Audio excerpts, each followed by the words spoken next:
আসসালামু আলাইকুম রহমতুল্লাহ। আশা করি আপনারা সবাই ভালো আছেন, আমিও ভালো আছি। আজকে আমি একটি নিউজ নিয়ে এসেছি। অটো পাশে বিশ্ববিদ্যালয়ে ভর্তিতে যেসব জটিলতা, যারা এবার এইচএসসি পরীক্ষা দিবে তাদের তিনি বলেছিলেন অটো পাস দেওয়া হচ্ছে। আজকে সময় নিউজ থেকে আমি একটি নিউজ দেবো আপনাদের। তার আগে আমি বলে দিচ্ছি, আমার এডুকেশন হেল্পিং টিউব চ্যানেলটি সাবস্ক্রাইব করতে ভুলবেন না। ধন্যবাদ সবাইকে। আমি এখন বিস্তারিত বলবো।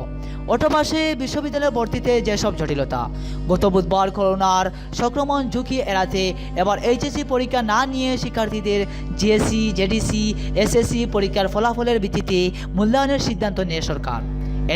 এদিন এইচএসসি পরীক্ষার সিদ্ধান্তের বিষয়ে আয়োজিত এক ভার্চুয়াল সংবাদ সম্মেলনে শিক্ষামন্ত্রী ডাক্তার দীপুমণি এসব তথ্য জানান। শিক্ষা মন্ত্রণালয়ের মাধ্যমিক ও উচ্চশিক্ষা অধিদপ্তর এবং ঢাকা শিক্ষা বোর্ডের সূত্রে জানা গেছে, বর্তমানে পরিস্থিতিতে নভেম্বরে বিদ্যালয় খোলা সম্ভব হবে না। এমন পরিস্থিতিতে স্কুলের বার্ষিক পরীক্ষা না নিয়ে কিছু বিষয়ের ভিত্তিতে মূল্যায়ন করে অপরের শ্রেণীতে উত্তীর্ণ করা হতে পারে। এক্ষেত্রে গত 16 মার্চ পর্যন্ত 2.5 মাসের ক্লাস সহ আরও কিছু বিষয় মূল্যায়ন করা হতে পারে। আরও পড়ুন।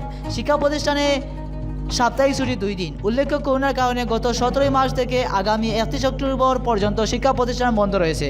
গত 1 এপ্রিল এইচএসসি পরীক্ষা শুরুর কথা ছিল, করোনার কারণে তা স্থগিত করা হয়।